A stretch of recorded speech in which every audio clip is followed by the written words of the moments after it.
High, আজকে চলে এসেছি একটা নতুন ভিডিও নিয়ে। সাথে আছে আমার দেখো কতগুলো ক্লে। এগুলো কিন্তু আমি সবে কিনে আনলাম। আর একটা নয়, দুটো নয়, চারটা ক্লের প্যাকেট নিয়েছি। খুব রিজনেবল প্রাইসে পেয়ে গেছিলাম, তাই চারটে নিয়ে নিয়েছি।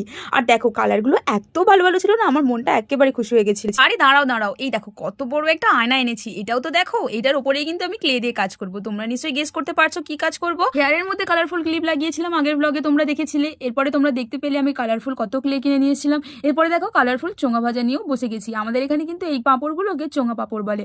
তোমাদের ওদিকে কি নামে ডাকে অবশ্যই আমাকে কমেন্ট করো। এই করতে করতেই দেখো বৃষ্টি চলে এসেছে। আর বৃষ্টি তো আমার খুব প্রিয়, তাই আমি ছাদে চলে গেছিলাম পাঁপড় ভাজা খেতে খেতে বৃষ্টি দেখবো বলে। তোমাদের ওদিকে কি বৃষ্টি হচ্ছে এটা কিন্তু আমাকে অবশ্যই কমেন্ট করো। আর দেখো আমি কিন্তু বৃষ্টি দেখতে পেয়ে প্রচুর এক্সাইটেড হয়ে গেছিলাম। এক্সাইটেড হয়ে পাঁপড় ভাজা খেতে খেতে ভাবলাম চলো একটু বৃষ্টিতে যাওয়া যাক। দেখে বুঝতে পারিনি যে হেভি রেন হচ্ছিল। আমি ভাবলাম হালকা বৃষ্টি হচ্ছে, কিছু হবে না। বাট তারপরে যখন আমি গেলাম দেখলাম আমার সমস্ত পাঁপড় ভাজা ভিজে গেল।